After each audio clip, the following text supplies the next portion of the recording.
Thanks to MPB for sponsoring this video. Hi, I'm Gordon from Camera Labs, and in this video I'm tracking down the perfect lens for a vintage DSLR, and not just any DSLR either.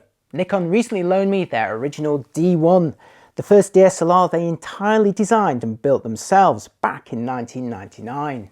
Coincidentally, I'd also recently bagged its successor, the D1X, for a review on my retro channel, Dynabytes. Check it out if you're interested in vintage digital cameras from the late 1990s and early 2000s. Both bodies arrived without a lens, but rather than simply fitting a modern option, I felt they both deserved a classier approach, befitting their age and importance in digital camera history. I decided the perfect age-appropriate match would be a general-purpose prime lens launched within a decade or so of each of the bodies. Now, while the D1 and D1X were announced as flagship cameras, affordable full-frame sensors were still some years away. So both of these models were equipped with smaller APS-C size sensors, resulting in a 1.5 times field reduction. So in order to achieve roughly standard coverage from a prime lens, I'd be looking at around the 35mm focal length. And while I didn't want the lens to hold back the cameras, their relatively modest resolutions of just 2.7 and 5.4 megapixels respectively meant that older optics could suffice. After researching Nikon's lineup, I narrowed my choice to two models. One older, the AF 35mm f2D from around 1995, and one newer, the AFS DX 35mm f1.8G from around 2009.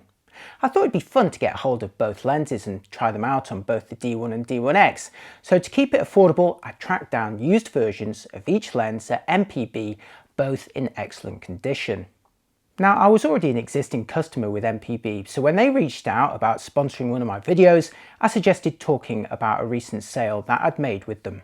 MPB is the world's largest online platform for used photo and video kit, and I had an old Canon 320EX flash gun in great condition, even in its box, that I rarely used. So rather than taking up shelf space, I went to MPB for an instant online quote and was offered £45 British, and that was already more than I'd seen elsewhere after fees. MPB's service also includes free doorstep pickup, and once their team had received and confirmed the condition of my flash as I'd described it, I accepted the quote and received the money in my account the next day. No post office, no hidden fees, and no disgruntled buyers to deal with. Buying and selling used kit extends its life and is good not just for your wallet, but also the planet. I was really impressed by my experience at MPB, and I can recommend them when you have photo gear to buy, sell, or trade. Check them out at mpb.com or using the links in the description. So here's the first of those two Nikon lenses, the AF 35mm f2D, with used models working out between £150 and £280 at MPB, depending on their condition. The f2D is a full-frame lens with a maximum aperture of f2. It has a mechanically linked focusing ring with an extending barrel and the distance window, along with a manual aperture ring, which has 1 EV increments and a locker f22 if you prefer body-based control. Now here's my second option, the AFS DX 35mm 1.8G, roughly 15 years newer and cheaper too, at around £90 to £100 at MPB. The DX 1.8 is designed for smaller APS-C sensors only, has a fractionally brighter 1.8 aperture, quieter SWM focusing, weather sealing at the mount that surprisingly is missing from the old model, and a comparatively simple design with a free spinning focusing ring and non-extending barrel. Both lenses share similar minimum focusing distances, the same 52mm filter threads, and are also roughly the same weight, although the newer DX 1.8 is actually a tad larger despite only being corrected for smaller sensors. I ran both lenses through a bunch of tests to see which one would end up on my vintage DSLRs. Which do you reckon I'm going to go for? Let's start with autofocus, as both lenses take quite different approaches. Here's the older f2D refocusing both audibly and visibly, with the ring and distance scale spinning back and forth quite dramatically, although personally I'm quite fond of that.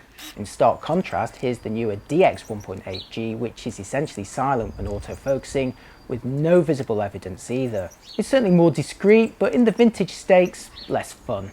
I actually really like the look of the older lens in this test.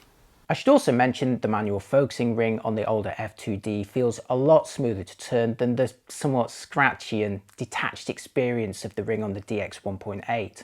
In the absence of live view on these old DSLRs, I filmed through the viewfinders to demonstrate their focusing speed with the old f2D on the left and the newer DX 1.8 on the right, where you can see the old model actually focusing faster than you might expect. The newer lens may be quiet, but it can be surprisingly leisurely when it comes to focusing.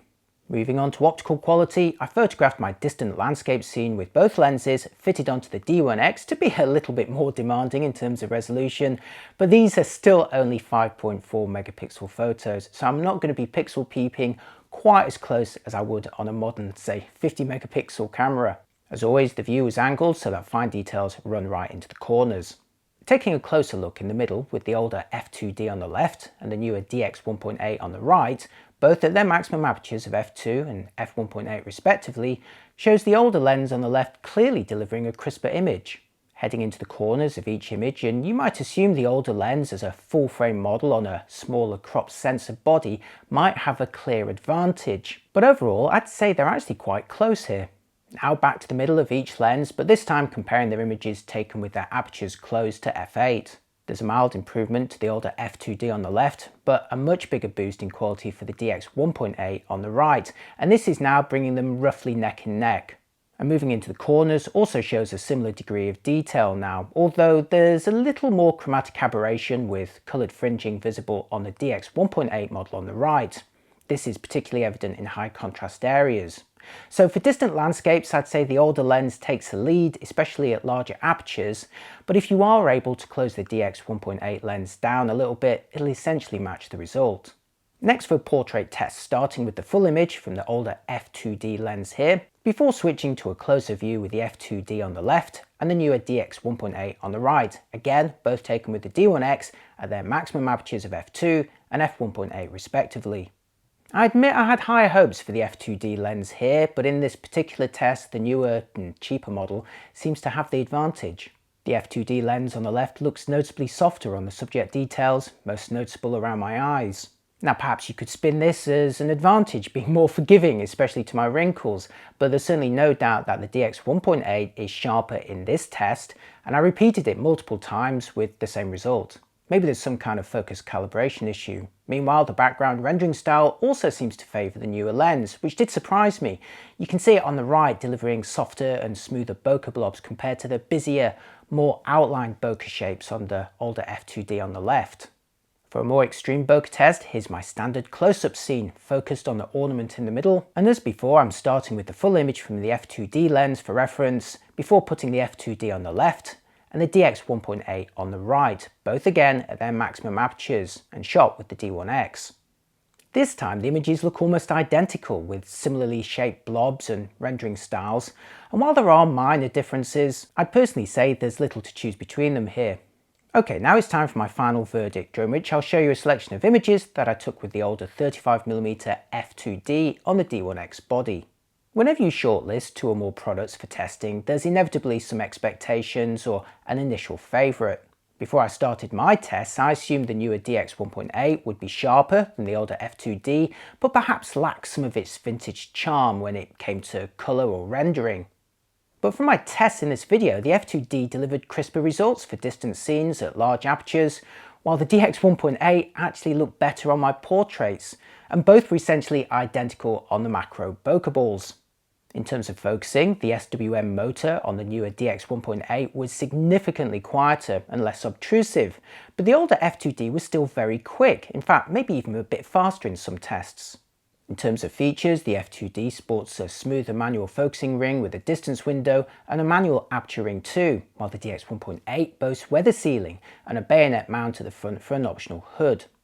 Given the newer DX 1.8 costs roughly half the price of the older f2D, whether new or used, I'd say that model makes more sense for Nikon DSLRs with cropped APS-C sensors, and yet here I am gazing fondly at the older f2D. While it didn't deliver the optical charm I was initially hoping for, I personally preferred its look and feel, from the mechanically linked focusing ring which felt much smoother, to the aperture control, and all of those numbers printed on the barrel.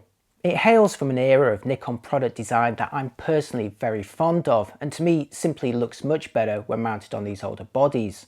Plus, if I'm really trying to convince myself to spend the extra, there's the fact that it is corrected for full frame bodies and more age appropriate style wise on the vintage film SLRs that I also have my eye on.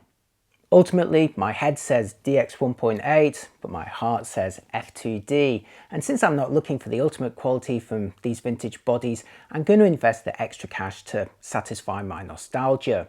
Canny buyers could also look out for the earlier non-D version, which I believe shares the same optical design and only lacks the electronic distance information. So which lens would you choose for a vintage DSLR? It's great fun to pair up classic bodies with age-appropriate lenses, and if you're into the early days of digital, do check out my Retro Dynabytes channel, where I'm gradually reviewing all of the most important models. As always, thanks for watching, and thanks again to MPB for sponsoring this video. Check out mpb.com when you've got photo gear to buy, sell or trade, and I've got links below for the lenses that I tested in this video. I'll see you next time. Thanks again for watching. Bye bye.